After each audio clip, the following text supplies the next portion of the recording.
You're watching Forsaken Joe. Don't forget to like and subscribe. Enjoy the story. Let's begin. She came in late again, didn't take off her jacket. That was the tell. She stood there for a second, like she was figuring out what to say. Then she went with the line. I think we should talk about, is the way she said it. Too smooth, too practiced. It wasn't the first time I'd heard that tone. She hadn't been herself for months. Little changes at first, more girl nights, more time scrolling through her phone, laughing at things I didn't say. It wasn't anything obvious, but I logged it all. Quiet habits, the kind you can't ignore unless you want to be a fool. I'd stopped leaving gas in her car, just to see if she'd notice. She didn't. I figured she wouldn't. Her friends were all single, loud, and filled with opinions about love. I'd started hearing those opinions coming from her. It was like she absorbed them, wearing them like some new accessory. Why don't you take your jacket off? I said. She didn't, just kept standing there. I've been thinking, and I think I need space. I didn't respond right away. She'd been distant for so long, I couldn't even remember the last time we felt connected. Space? I repeated, like I wasn't sure I heard her right. She folded her arms tighter. Yeah, to explore more. I knew where this was going. I'd been waiting for her to say it. Her eyes shifted like she was testing the waters. Explore what exactly? I asked. I wasn't raising my voice, just wanted clarity. She shrugged like it wasn't important. Just feel free, Not so settled, I stared at her, trying to find the words. What are you asking me here, Sarah? Her lips pressed together and she glanced down at the floor for a second. I don't know. Maybe we need a break. Maybe be open? Do you want that? I asked. She hesitated. I don't know. I let that sit. Well, I don't want it, I said, calm as anything. So, what's it gonna be? You going to decide or not? She bit her lip, her hands shifting nervously at her sides. This is really harsh. I'm being clear, I shot back. We don't do half-assed. Either we're in or we're out. Her eyes flickered. So, that's it? Just over? 72 hours. You get 72 hours. After that, I'm done with the guessing. I got up, grabbed a few things, and moved them to the spare bedroom, dropped my stuff on the bed. There was a note, a key on the counter, and a quick email to the lawyer I'd spoken to a couple weeks ago. I wasn't waiting for a grand apology, no more negotiations. She'd made her move. I was making mine. I sat on the edge of the bed, watching her shift from one foot to the other, like she couldn't settle on what part of this conversation she wanted to own. They think I should explore more, see what's out there, she said, voice low, like she was trying to make it sound more casual than it was. I leaned back, crossed my arms. Explore what exactly? Her eyes darted away, then back to me. I don't know. I just feel like we're too settled. I want to feel free, to be more aligned. I let out a quiet breath. Aligned? I could have laughed at the buzzword, but I didn't. Not yet. Yeah, passion, space, all of it. She shrugged like she was explaining the weather. Space? I repeated, letting the word hang there. It was the same word she'd used earlier. So you want what? A break? Her eyes flickered, and she seemed to hesitate for a second. Maybe. Or maybe we could try being open. See where it goes. I raised an eyebrow, keeping my voice steady. So, what are you asking, Sarah? She blinked, surprised I hadn't reacted the way she'd expected. I don't know. I think we need something different. Do you want that? I asked, leaning forward slightly. Her silence stretched between us. She didn't answer right away, like she couldn't decide if she should lie or tell the truth. She shifted again, hands restless.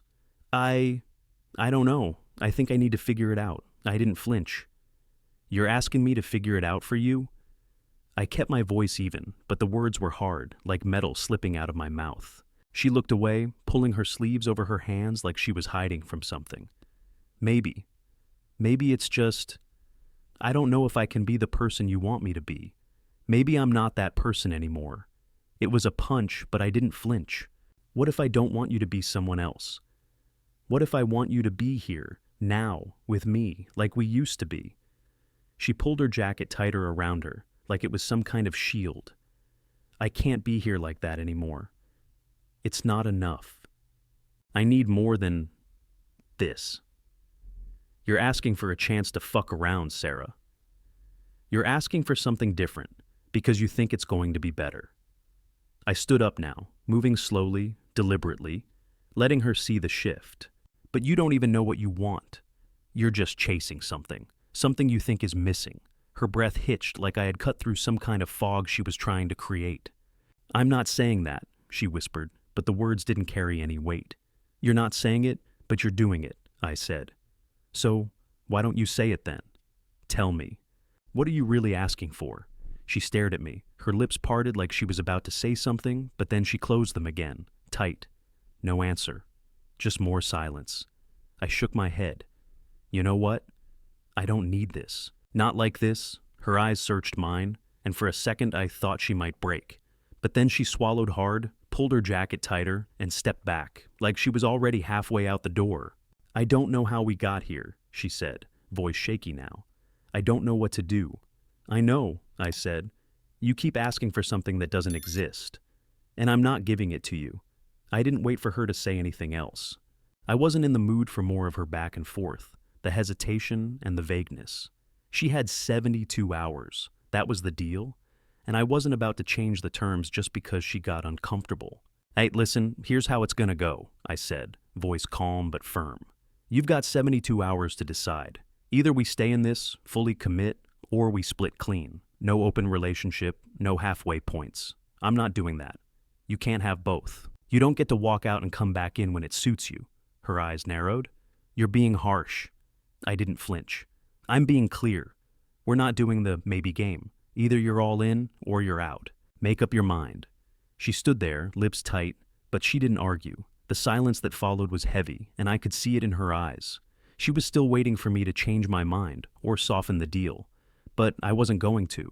I went into the bedroom, started pulling my things out of the closet, tossing them into a duffel bag. I didn't look at her while I moved. The sound of drawers opening and closing filled the space between us.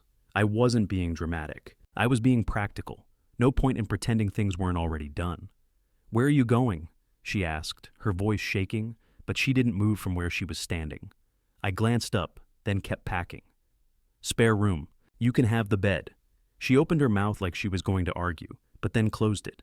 I didn't care. I wasn't trying to make her feel anything. After I finished, I left a note on the counter, folded up nice and neat. Just a couple lines, clear as day. I'm not doing this anymore. You've got 72 hours. Decide what you want. I set her key next to it, then stood in the kitchen, looking around. There wasn't much to pack. The rest of it, everything else, could be worked out later. I didn't waste time feeling guilty. I didn't feel anything, really. I was done with the guessing games. She could do the rest. I fired off an email to the lawyer I'd talked to 2 weeks ago. Just a quick note to check in, let him know things were moving forward. I wasn't waiting for her to make a move. I was making mine. When I walked back into the living room, she was sitting on the couch, shoulders slumped, staring at the floor. I didn't want to hear another word about how she didn't know, or how she was confused. I was done being patient. The decision was in her hands now. I'm not playing this game anymore, Sarah, I said, not trying to sound cruel, just clear. You've got 72 hours. After that, we're done. No more back and forth. She didn't look up. She didn't say anything. Just sat there, letting the weight of the silence fill the room.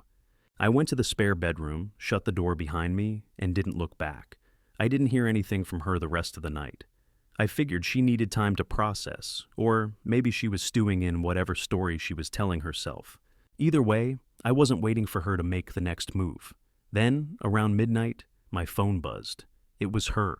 The first text was light, just a couple of emojis, some small talk about the weather, like she was trying to reintroduce herself.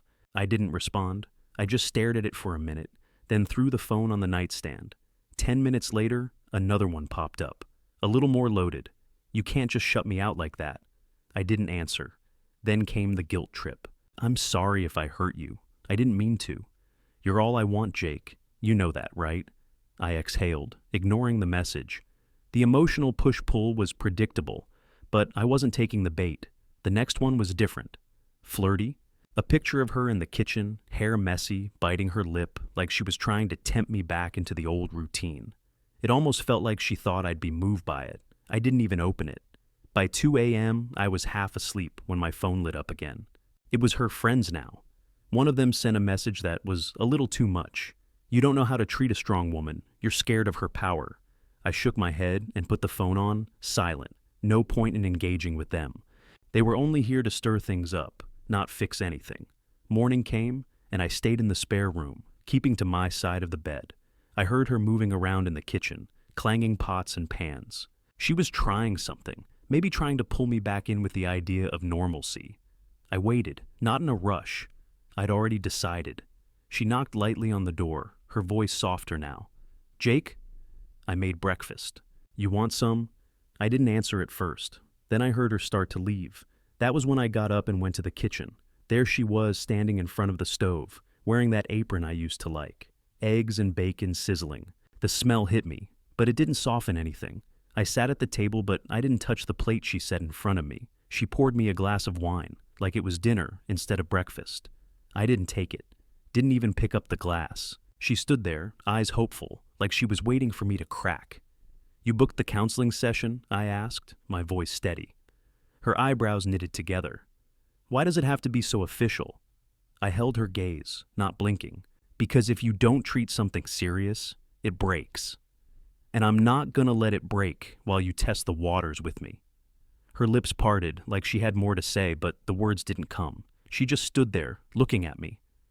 She wasn't used to me being so direct. She wasn't used to me not bending. She finally sighed, dropped her shoulders like the weight of this was more than she thought it would be. "I don't know what to do anymore," she whispered. I pushed the plate aside.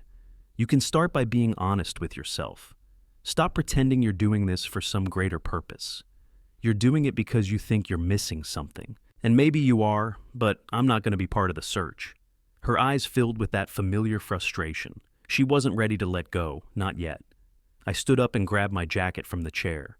"You've got 72 hours. I'm not waiting around for you to decide. Do what you need to do."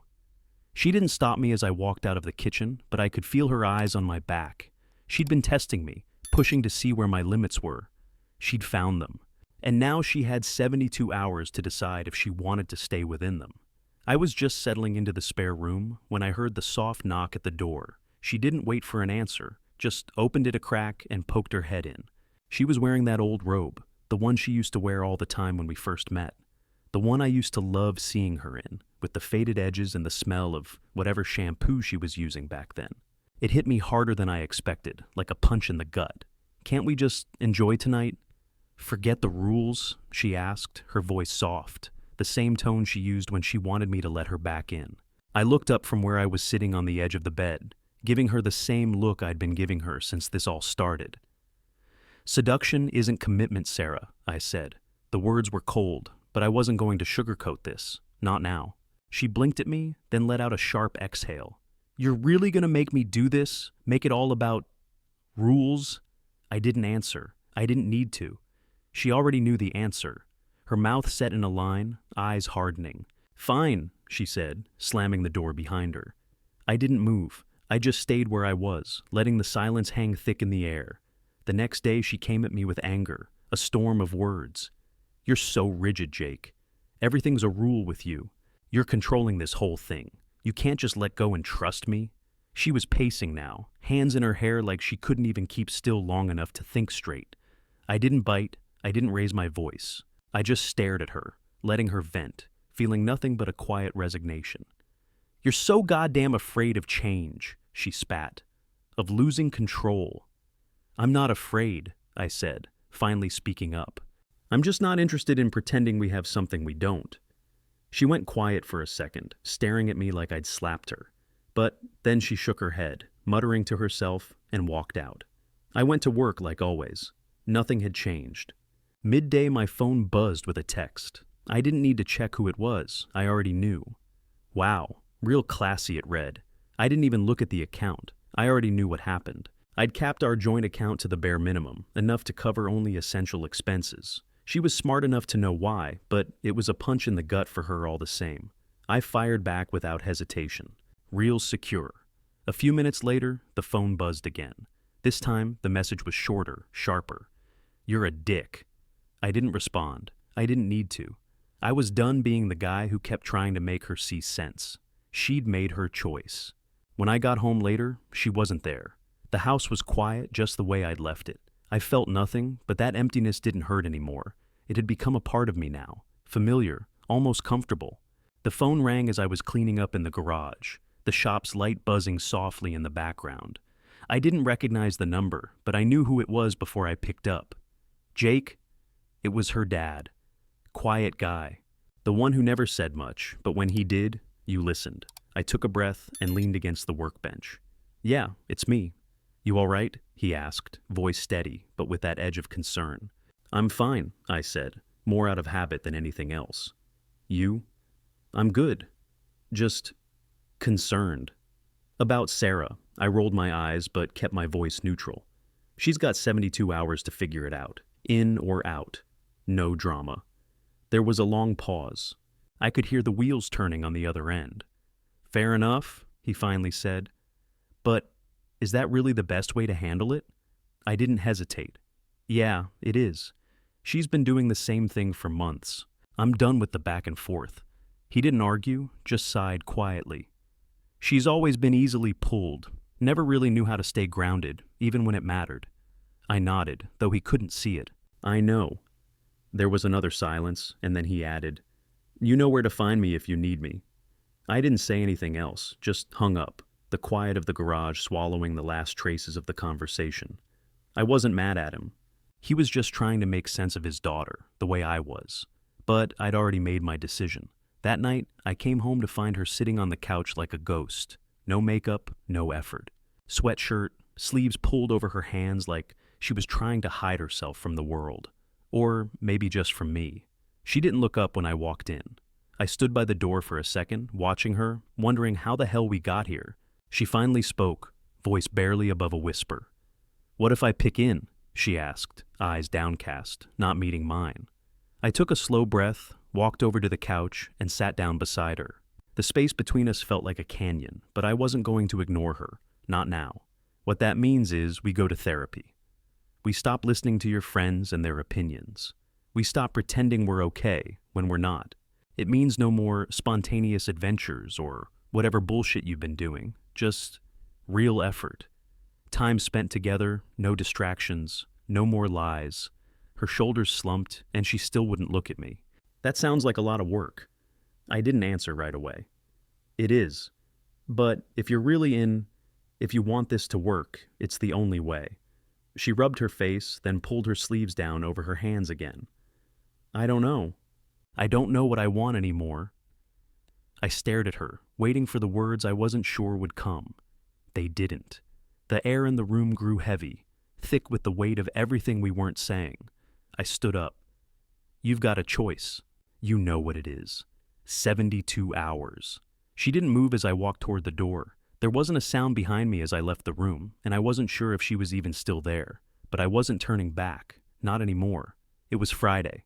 Hour 70. I knew the clock was ticking. I'd kept it quiet, but I was watching the minutes slip by, wondering what kind of act she'd try next. She came in around dinner, looking like she had something rehearsed, but it didn't take long to see through it. First, she tried charm. The soft smile, that laugh that didn't reach her eyes. I made your favorite, she said, sitting down across from me. The plate of food sat between us like some kind of truce. I didn't touch it. She did, taking a bite with a little too much gusto, like it wasn't all falling apart.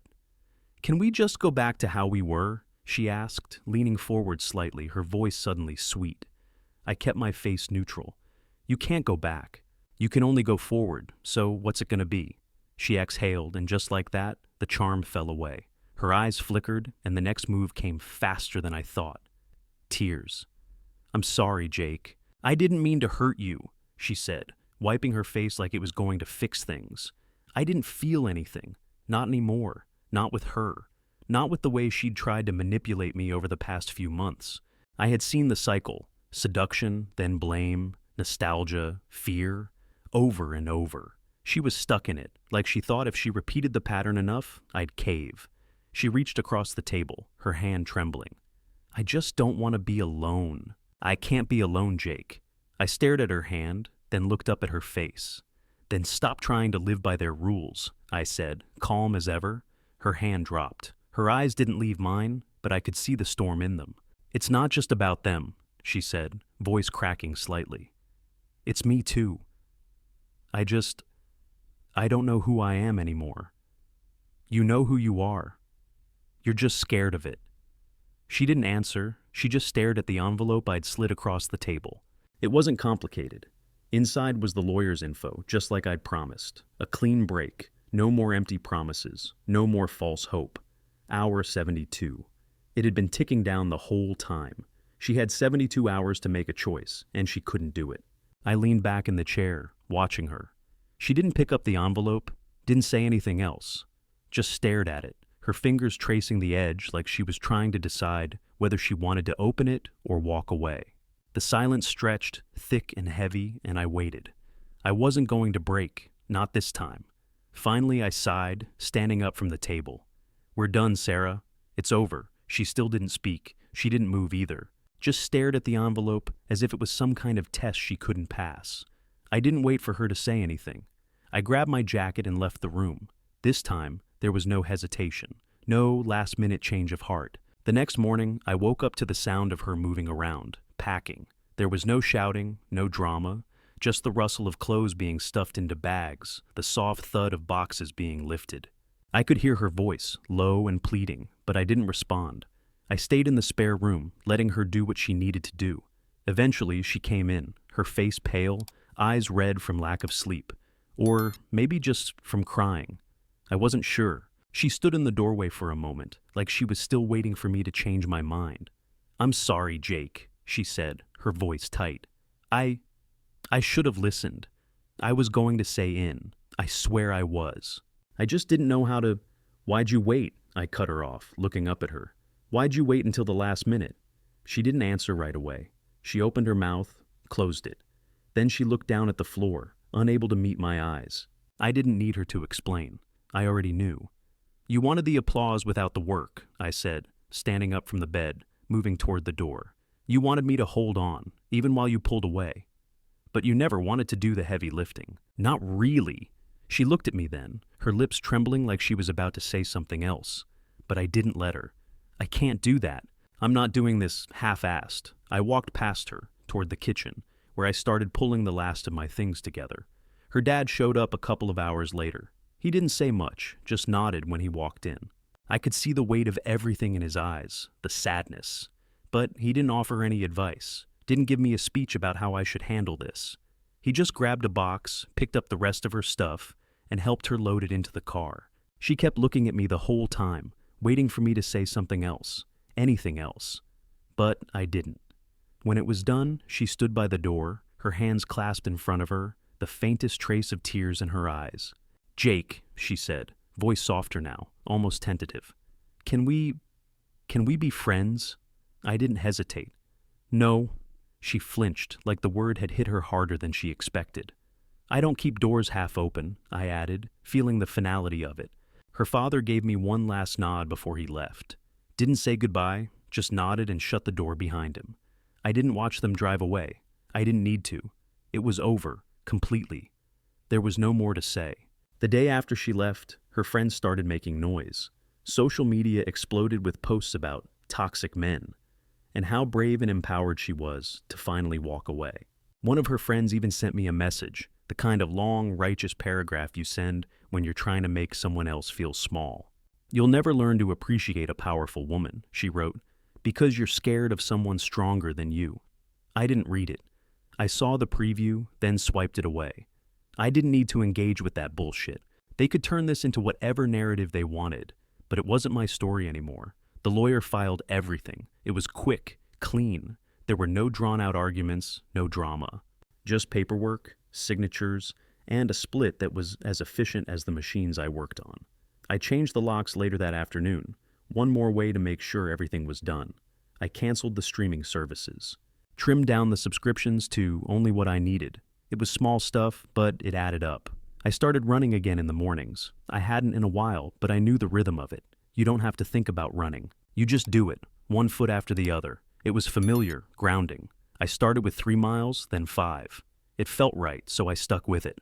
Back at the apartment, I went back to my routine. 1 mug of coffee, 1 bed, one plan.